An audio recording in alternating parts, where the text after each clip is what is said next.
Bismillahirrahmanirrahim. Assalamualaikum warahmatullahi wabarakatuh. Waalaikumsalam warahmatullahi wabarakatuh.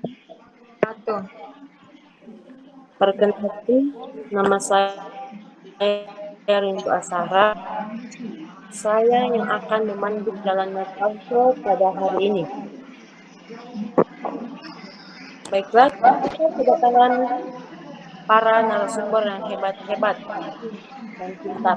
Yang pertama, Ibu Tasya Nabila Putri Abustan, dan narasumber yang kedua, Ibu Nur Alam Amir. Untuk mengefisienkan waktu, saya akan memberikan pertanyaan. Dalam satu narasumber terdapat 2 pertanyaan. Para narasumber pertama yaitu pertanyaannya yang pertama, sebutkan dan jelaskan unsur-unsur proposisi. Dan yang kedua, sebutkan macam-macam proposisi. Baiklah, saya berikan kepada narasumber pertama yaitu Tasya Nabila Putri Abustan. Dipersilakan. Baiklah, saya akan menjawab pertanyaan-pertanyaannya. Pertama, sebutkan unsur-unsur proposisi. Dalam ilmu logika, proposisi mempunyai 3 unsur, yakni subjek, predikat, kopula. Subjek ialah perkara yang disebutkan terdiri dari orang, benda, tempat, atau perkara. Predikat adalah perkara yang dinyatakan dalam subjek. Kopula adalah kata yang menghubungkan subjek dan predikat. Untuk pertanyaan kedua, macam-macam proposisi. Dalam proposisi terdapat beberapa macam, yaitu pertama, kualitas bentuk. Dalam bentuk juga sudah terbagi menjadi beberapa. Yang pertama itu afirmasi. Proposisi universal afirmatif yang merupakan pernyataan yang memiliki sifat umum yang membenarkan adanya sebuah hubungan antara subjek dengan predikat yang biasanya dirumuskan atau dilambangkan dengan S atau P. Kualitas bentuk negatif. Proposisi universal negatif yang merupakan pernyataan yang memiliki sifat umum untuk digunakan sebagai pengingkaran atau mengingkari adanya suatu hubungan antara subjek dengan predikat yang bisa dirumuskan atau dilambangkan dengan S dan P. Kedua, kualitas. Di kualitas juga terbagi menjadi beberapa. Yang pertama itu universal. Proposisi umum atau universal adalah proposisi di mana predikat mendukung atau mengingkari semua subjek. Contohnya, semua mahasiswa harus mengerjakan tugas dari dosen. Kedua, partikular. Proposisi khusus. Partikular adalah proposisi di mana pernyataan khusus mengiyakan yang sebagian subjek merupakan dari predikat. Contohnya, tidak semua siswa tekun berupaya bisa. Ketiga, singular.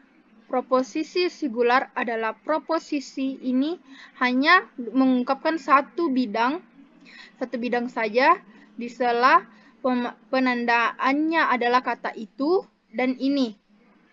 Contohnya, rumah ini akan dijual. Rumah itu akan dijual.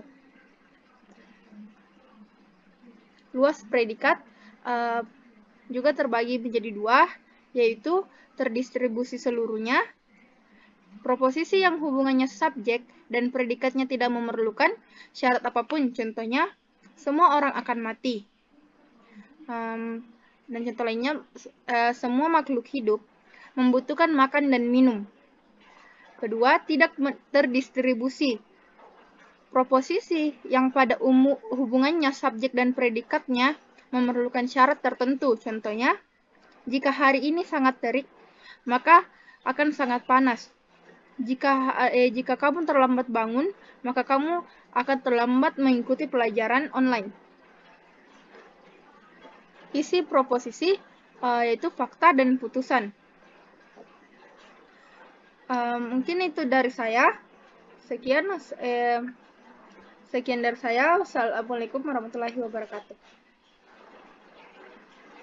Warahmatullahi wabarakatuh. Terima kasih kepada narasumber kita yang pertama.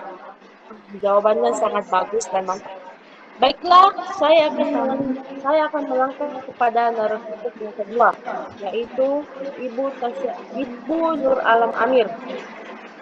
Ya, pertanyaan yang pertama, apa yang kamu ketahui mengenai proposisi? Dan yang kedua, sebutkan dan jelaskan simbol-simbol proposisi. Baiklah, saya akan mempersilakan kepada narasumber kita yang kedua untuk menjawab pertanyaan dari saya. Silakan.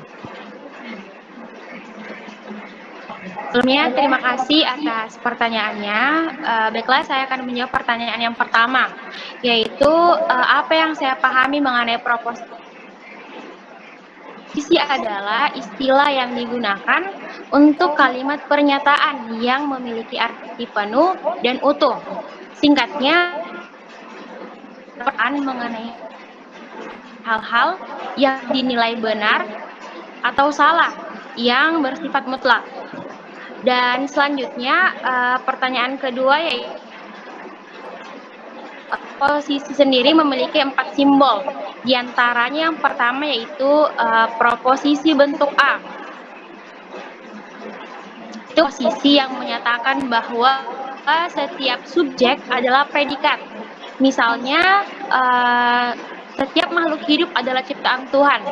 Yang kedua yaitu proposisi bentuk E, yaitu merupakan bentuk proposisi yang menyatakan bahwa setiap subjek bukanlah sebuah predikat.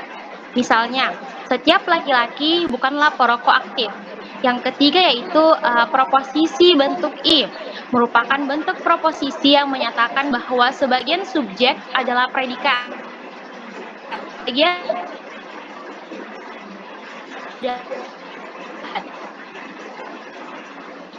atau yang keempat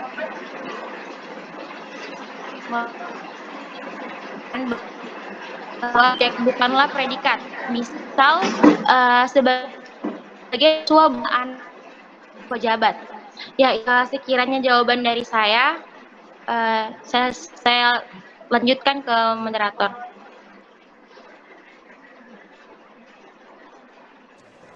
Terima kasih, Pak Amir, dengan jawaban yang sangat jelas dan mantap.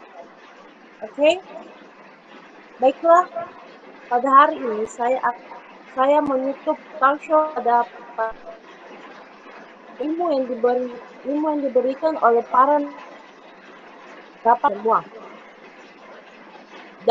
Mohon maaf kurang lebihnya ini dan ucapan wabillahi taufiq wal hidayah. Wassalamualaikum wabarakatuh. Waalaikumsalam warahmatullahi wabarakatuh. Waalaikumsalam warahmatullahi wabarakatuh.